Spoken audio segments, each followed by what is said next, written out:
Olá, meus amigos. Mais uma vez nós estamos de volta para nós fazermos esta live. Nós estamos aqui numa live. Vamos falar sobre o assunto, o tema sobre Israel e a sua batalha contra Hamas. É muito importante nós entendermos a profundidade, a verdade dos fatos que estão acontecendo em Israel, ou melhor, no Oriente Médio, né?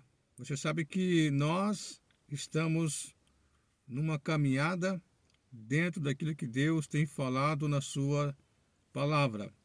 As profecias não podem falhar e está acontecendo.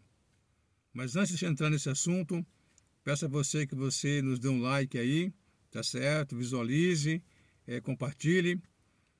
Estou voltando, tá certo? Falando a verdade, o nosso tema, para os tempos dos fins, Zequinha do Pontal, estou contigo aí. Vamos juntos nessa caminhada, porque são verdades que nós temos que falar. Para quem não conhece a Israel, na verdade Israel é um país diferenciado de outros países que você conhece ou conheceu na geografia, estudou geografia, história na sua escola, durante o seu tempo. E hoje, a geração atual não conhece a profundidade, se conhece de maneira errada sobre Israel. Israel é uma nação que formou-se de duas pessoas, um casal, chamava-se Abraão, o homem, e a mulher chamava-se Sara, né? Primeiramente Sarai. E isso está em Gênesis 12. Então, Gênesis 12, no Velho Testamento, é o primeiro livro da Bíblia, e aí então do Pentateuco, é o primeiro livro, né? Então você tem lá livros que falam sobre essa história de Israel, e ali então começa nesse capítulo 12 de Gênesis, vamos dizer assim, há 3.500 anos para trás, 4.000 anos para trás. Então você pode então voltar e você vai ter então a história de Israel acontecendo nesse casal, Abrão e Sara. Nesse texto aí de Gênesis 12, Deus fala para Abraão assim: sai da tua terra, da tua parentela, do meio do teu povo, e vai para uma terra que te mostrarei. E aí então Abraão obedece à voz de Deus.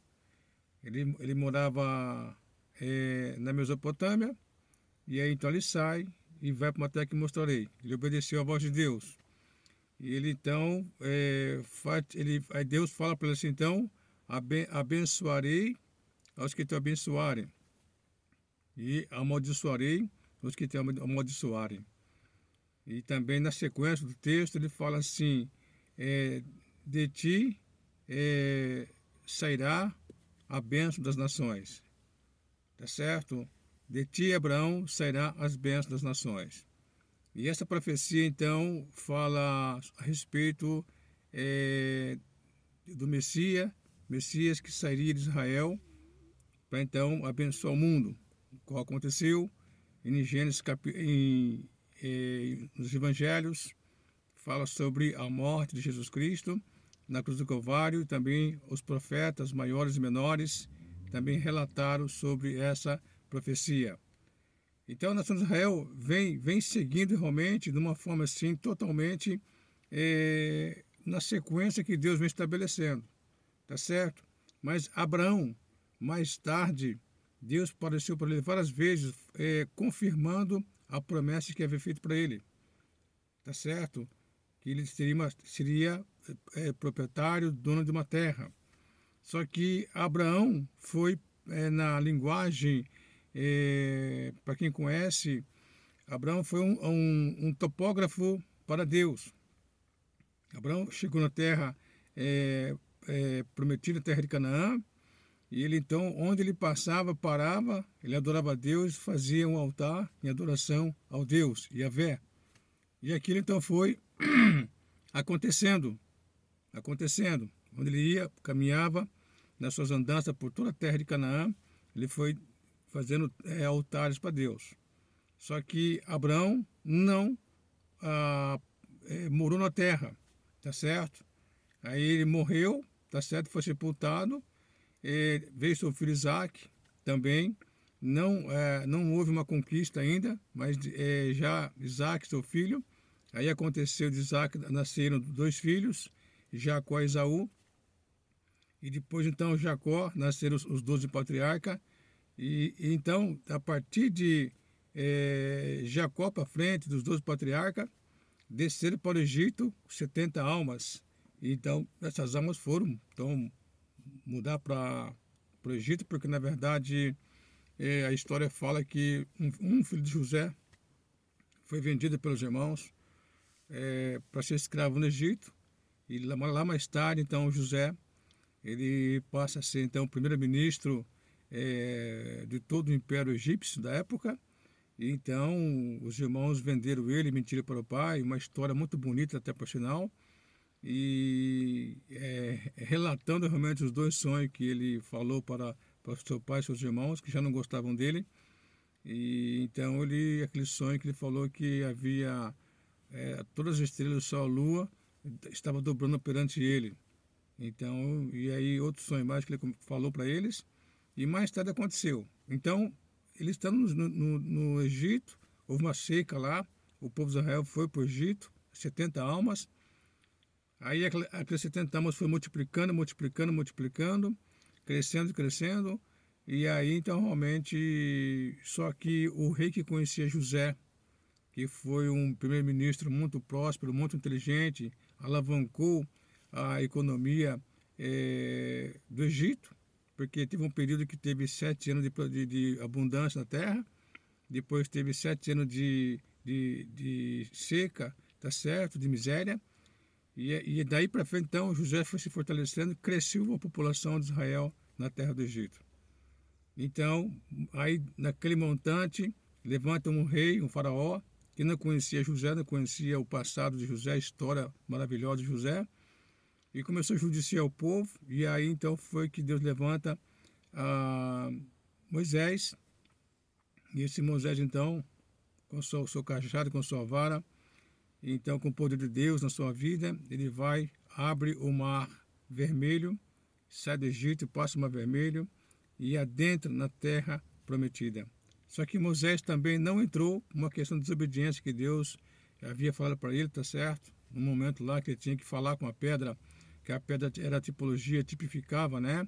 A pedra era Cristo, como o apóstolo Paulo fala, e ele não obedeceu, então ele bateu 2 vezes na pedra, entendeu? Com raiva, porque o povo estava pressionando ele, estava já dando uma pressão forte nele, e o povo estava muito rebelde, muito satisfeito, muito povo assim, incontinente. Então Moisés fica para fora da terra prometida. Tanto ele como Arão, os demais que se rebelaram contra Deus, ficam. Mas uma geração abaixo de 20 ia passar a fronteira e então conquistar a terra prometida. Então, nesse resumo, então Deus deu a terra, a nação de Israel entra na terra, conquista a terra. Quando você vai lá no livro de Josué, Juízes, aí você vê lá 1 Reis, 2 Reis, 1ª, 2ª Crônicas, aí você vai lá para o Salmo, você vai aos profetas maiores e menores, você vê uma narração da nação de Israel realmente dentro da sua terra, conquistada pela espada, mas também principalmente pelo poder de Deus na vida deles. Aquela terra prometida por Deus a Israel, tá certo? Mas também quando você volta para mostrar que Israel entrou naquela terra e a possuiu pela espada, com o poder de Deus com eles, expulsando as nações que estavam naquela terra lá, desde o Egito, desde o mar, do Egito ali, Mar Vermelho ali, tá certo? Até Ramate, até o Mediterrâneo, até a fronteira com a Síria e assim por diante, todo aquele território é de Israel, tá certo? Mas, para dizer, mas por que Israel conquistou a terra dessa forma? Mas, veja bem, quando você volta para Gênesis capítulo 10 e 11, você vê lá que Deus também espalhou o povo por toda a face da terra, tá certo?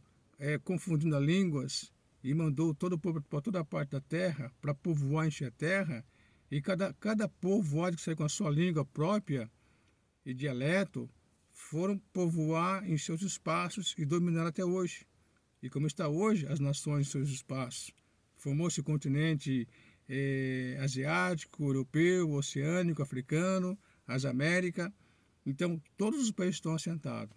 E assim, mais tarde, Deus então estabelece Israel, o seu povo exclusivo, o seu povo peculiar, para um propósito específico. Aqui entra a situação aqui agora, muito importante. Aqui entra o X da questão.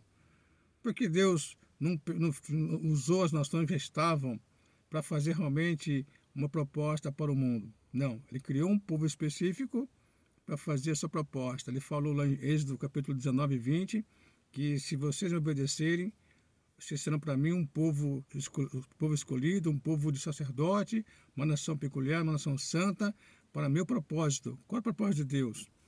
Trazer o Messias ao mundo, estabelecer o reino messiânico no mundo através da nação de Israel. E a nação de Israel não obedeceu a Deus, não entendeu a visão de Deus, não compreendeu, e então começou a fazer erros e mais erros. Ao ponto que chegou até a crucificar o seu Messias na cruz do Calvário, tá certo? Rejeitando ele perante o governador Pilatos, o governador romano Pilatos, então governador na Judéia, tá certo? Em Jerusalém. Ele perante esse governador Pilatos, né, um súdito do imperador romano, César na época, estava em Jerusalém. Eles disseram numa assembleia onde Pilatos apresentou o Senhor Jesus, eles disseram, crucifica a esse Messias, que nós não conhecemos como Messias. Esse é um enganador, esse é um charlatão.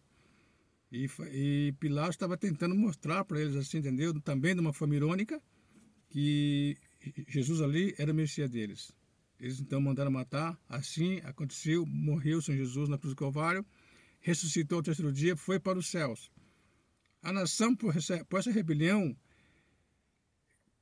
contra Deus, baseada nas profecias, e o apóstolo Paulo fala num texto em Romanos, capítulo 11, versículo 25, que o endurecimento dessa nação de Israel, a cegueira espiritual, a falta de entendimento a seu Messias, vai durar até o tempo que entra a plenitude dos gentios. Que seria, na grande tribulação, vai ser o período que os gentios terão a força maior e única e final, quando levantará o anticristo para reger o mundo por 7 anos. E quando terminar, então, a grande tribulação, então a nação de Israel vai voltar a ter supremacia mundial, reinando no mundo por 1000 anos, com a supremacia mundial, mas encabeçado pelo seu Messias.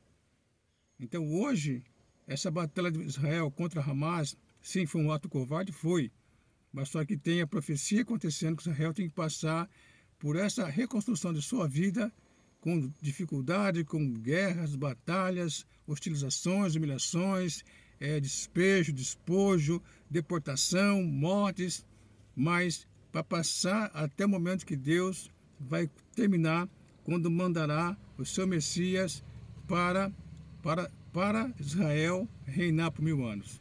Então, isso é muito importante você entender isso aí. Isso, então, a profecia está acontecendo. Hamas, Hezbollah, ISIS, Al-Qaeda e todas as nações antissemitas, todos os movimentos antissemitas estão se avolumando, estão crescendo para ir contra Israel, porque a profecia diz. Então não pode falhar a profecia. Mas está chegando o tempo que Israel vai passar mais um período ainda. Haverá a guerra de Gog contra Israel, logo ali, que é a Rússia atual. Israel vai passar pela grande tribulação, que será o julgamento das nações perante Deus. Israel vai ser purificado ali e então vai entrar no milênio para receber seu Messias. Lamentavelmente, as pessoas não conhecem a verdade que liberta, que é Jesus, e muito menos conhecem a palavra de Deus. Críticas, narrativas, inverdades, acusações contra Israel surgem da falta de entendimento, da falta de conhecimento da palavra de Deus, da Bíblia, da história de Israel, onde a antropologia, onde toda a geografia, a história, a teologia, todos os teólogos, todos os antropólogos, os paleontologistas, todos os arqueólogos,